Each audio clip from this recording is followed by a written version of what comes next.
Good afternoon, everyone. My name is Alison Alari and I'm the Injury Prevention Officer here at Injury Matters. And in my role, I take care of the training and events and all the workforce development opportunities for the programs that we deliver here at Injury Matters. So before I get going, I would just like to acknowledge the Whadjuk Noongar people as the traditional custodians of the land on which I deliver this presentation today, and pay my respects to the elders past, present and emerging.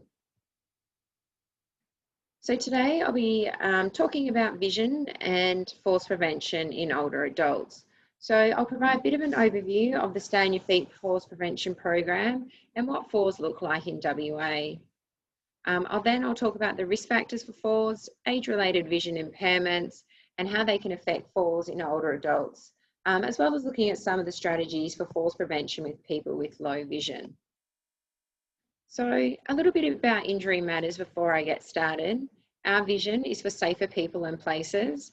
Injury Matters aims to prevent and reduce the impact of injury within the WA community. We do this through advocating and provide education for falls prevention, as well as providing support for those who have been impacted by injury. So the Stay on Your Feet program is funded through the WA Department of Health and provides information, training and support to older adult community members and professionals working with older adults on how to prevent falls in the community. Stay on Your Feet has three key messages that we use throughout our campaigns and community and workforce engagement activities. So these three messages are move your body, improve your health, remove hazards. And this is where you can see that overarching move, improve, remove slogan. So this messaging focuses on the modifiable risk factors to prevent falls, and the messages are designed for older adults who live in the community, their families and carers, and the people who work with older adults.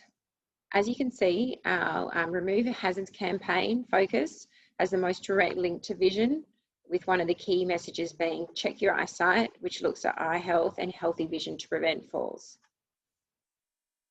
So what actually is a fall?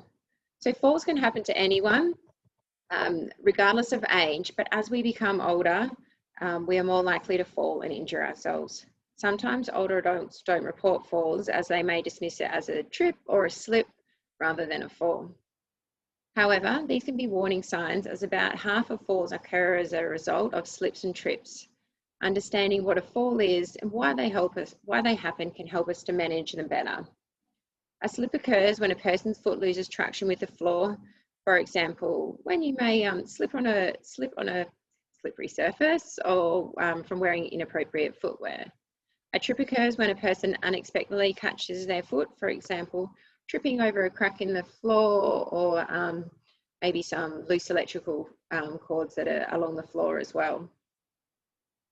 So whether or not someone hits the ground or sustains an injury, it is considered a fall if a person unintentionally, accidentally or even involuntarily comes to rest on a lower level, either on the ground, possibly a couch or lower position. A fall, whether accompanied by an injury or not, can have a significant consequence for an older person, their family and the health system. So looking at falls in WA and why are they an issue? So what we do know is that as people age, their risk of experiencing a fall increases. 1 in 3 people over the age of 65 fall each year, and this number increases with age to 1 in 2 people over the age of 80 falling each year. To put it into perspective, in WA, a person dies from a fall every 26 hours, is hospitalised due to a fall-related incident every 19 minutes, and attends an emergency department every 12 minutes as a direct result of a fall. So alongside the systematic burden of falls, we also know that a fall often has a huge impact on the individual and the people around them. A fall can increase an individual's fear of falling and affect their confidence, social activity, mobility, and cognitive ability. This can then affect their activities of daily living, quality of life, and the places the individual at higher risk of another fall. Some older people who are afraid of falling avoid or reduce their physical activity levels and avoid some of the activities that they may normally do, like walking to the local shops or like a local cafe to catch up with family and friends. This can lead to isolation and depression, and can lead to an increase in frailty and further falls, and also reduce the quality of life and their independence as well. Injury really impacts many of us and has a carry-on effect from the individual level to the community and population systems. It can affect the day-to-day life of family members and partners as well, create financial dependence on those around the person who has had a fall, and can decrease the productivity on an individual at work, additionally affecting colleagues and workplaces. So looking at some of the falls risk factors, falls are regularly considered accidents, but they are often interaction between a number of risk factors or reasons. They don't just happen. As you can see it here, a fall is the result of an interaction between the person or their individual function, the environment that they are in, and these are further influenced by the activities that they're currently involved in at that time. So there are obviously some risk factors that we cannot change, like our age or even our falls history. However, there are modifiable factors that, through appropriate interventions, can lower a person's risk by reducing or minimising that individual's risk factors. One of these risk factors is vision impairment. So naturally, building off these risk factors, common falls prevention strategies target these factors. So looking at some of the preventative factors for falling. So these can include exercises which focus on building strength and balance. For example, things like Tai Chi, resistance training. Strength and balance must be progressively challenging, of a high dose, and also be in addition to walking. We encourage people to have regular eye checks, as well as creating safe environments in the home and immediate home surroundings. Having all the medications reviewed.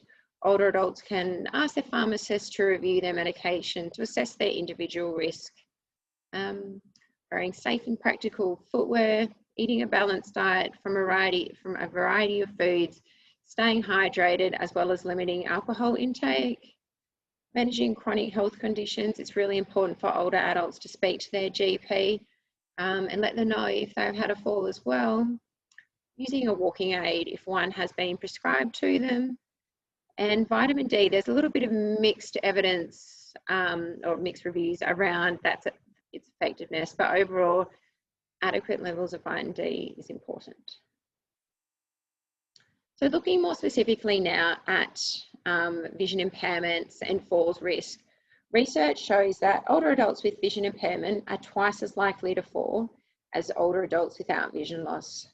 So age-related vision impairments can occur due to a number of different eye conditions, with some of the more common conditions shown here. So at the top left, you can see what normal vision looks like.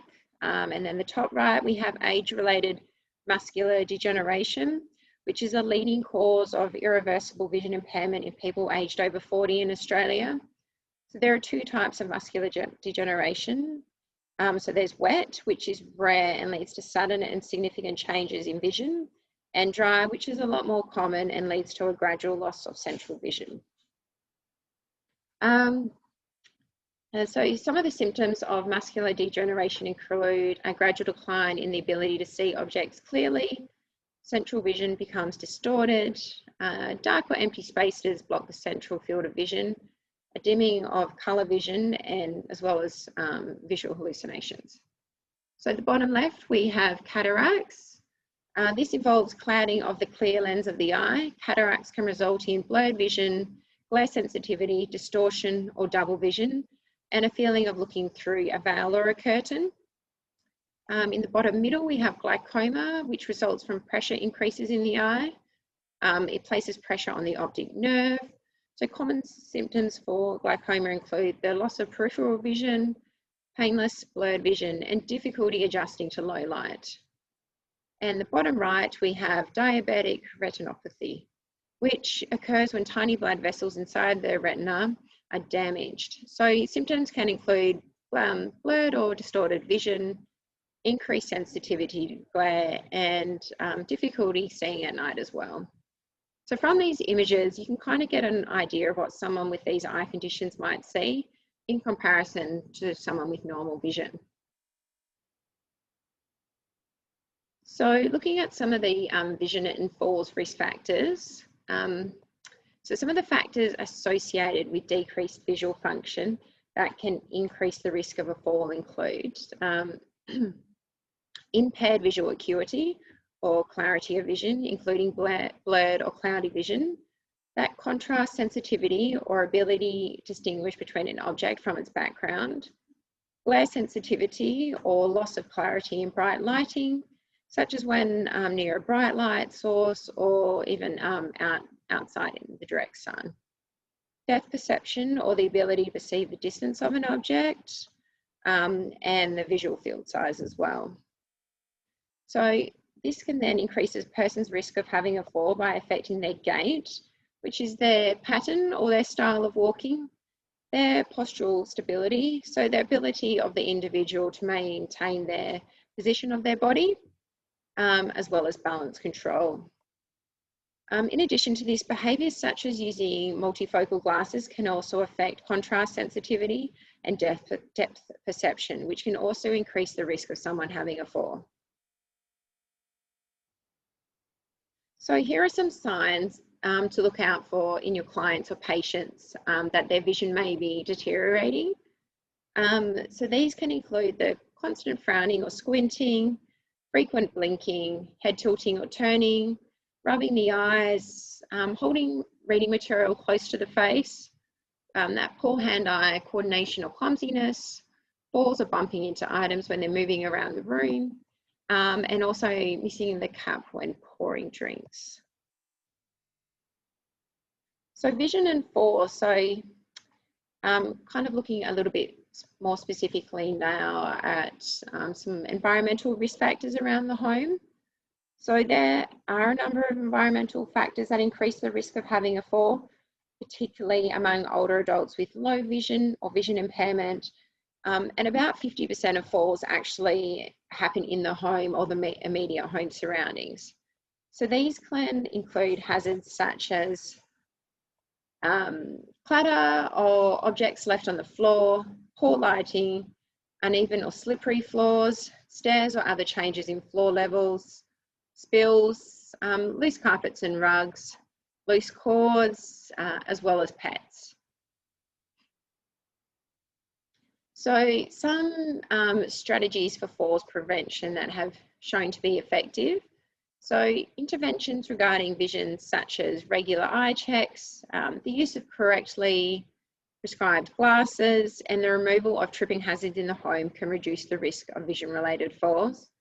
What we encourage older people to do is get their eyes regularly checked by an optometrist. So eye checks are recommended at least every 2 years unless you're otherwise directed by your optometrist. Being aware of changes to your client's vision and encourage them to visit an optometrist or a GP if they do notice any changes. And then following these behaviours ensures that eye conditions are detected and then responded to with appropriate care, whether that means wearing appropriately prescribed glasses, surgery, or ongoing monitoring of an eye condition. We also encourage older people to take time to adjust to new lenses or prescriptions. When moving into an area with different light, for example, when going from inside to outside, stop and hold onto a steady object and allow time for their vision to adjust. Cleaning their glasses often, and also not wearing someone else's glasses or sharing their own glasses with others. So some falls prevention strategies, which are environmental and include home modification. So these can be applied to reduce the risk of falls for older adults with vision impairment, and include things like removing the rugs, mats, tiles and objects off the floor and ensure that all the walkways are clear. Clean up any spills immediately. Keep everyday objects in easy to reach areas. Using contrasting colours between walls and floors, furniture and floors. When these are similar in colour, they often become difficult to see. In comparison, contrasting colours highlight obstacles and make it easier for people with low vision to see the structure of the room and to navigate their surroundings safely. So putting contrasting strips on the edge of stairs, any changes in floor surfaces and on shelves to help older adults see depth. Stairs or changes in floor levels can be lined with bright colour as shown in the example on the screen. This highlights a change in floor level for those with poor vision and help them to see both that stairs are actually present as well as each individual step so that they can go up and down the stairs safely.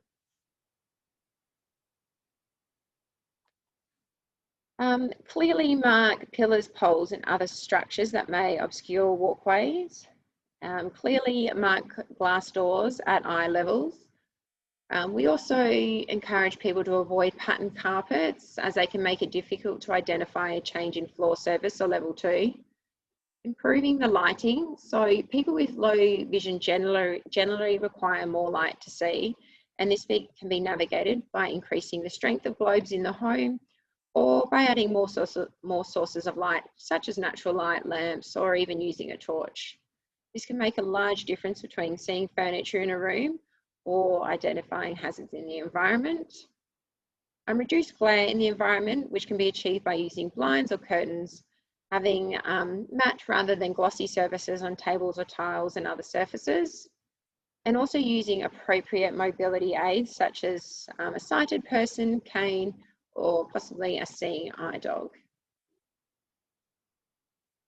So for further information about vision impairment and home safety modification, I encourage you to reach out to either Vision Australia or Indigo or Optometry WA. So a little bit more about the Stay on Your Feet program. As part of our Stay on Your Feet program, we carry a range of free resources for older adults to provide information around preventing falls. So this is just today, these 4 here are just a small selection of our resources, but we've got a Stay on Your Feet Move, Improve, Remove booklet, which touches on our messaging around eyesight. We also have another version of this booklet, which has been adapted for Aboriginal people. Also our home safety checklist, which is quite a practical resource that older people can use to take around the house to identify hazards in the home and then make an action plan for removing these hazards. And the 4th one, which is really popular, is the Up Off the Floor posters. We have these available in arms and knees and helps older people to get up off the floor after they've had a fall. So these resources, as well as other resources, can be found on the Stay on Your Feet website where they can be downloaded for free. So as I mentioned earlier, we have 3 Stay on Your Feet campaigns that focus on the move your body, improve your health and remove hazards messaging. So each year we run 2 campaigns and we rotate through these themes. So our next campaign will actually be launched next week on Tuesday, which is the 1st of September, and will run through until the end of November. So the campaign will have a Remove Hazards theme, and the campaign aims to educate older adults and health and community workers on the importance of creating safe environments, as well as looking after your eyesight and feet to prevent falls and promote healthy ageing.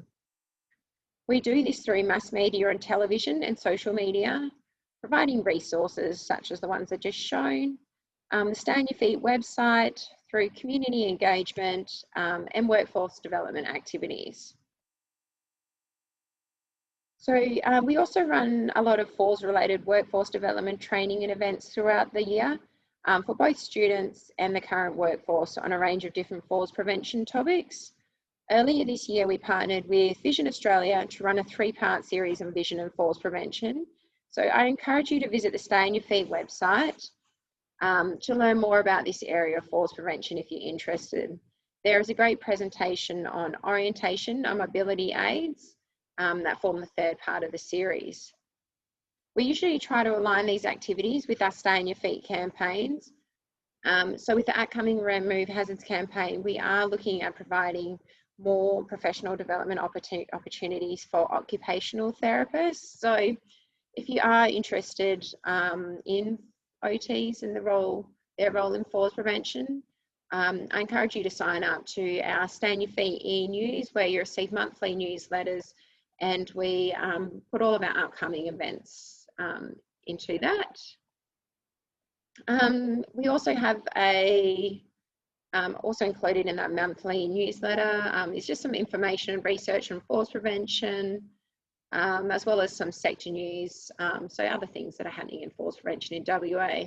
So I encourage all of you to stay up to date on falls prevention in WA, and you can sign up through the Stay on Your Feet website.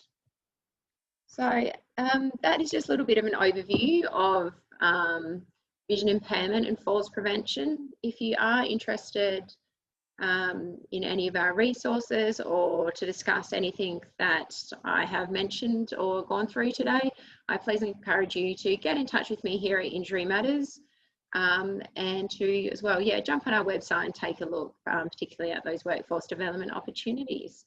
So thank you for taking the time. Bye.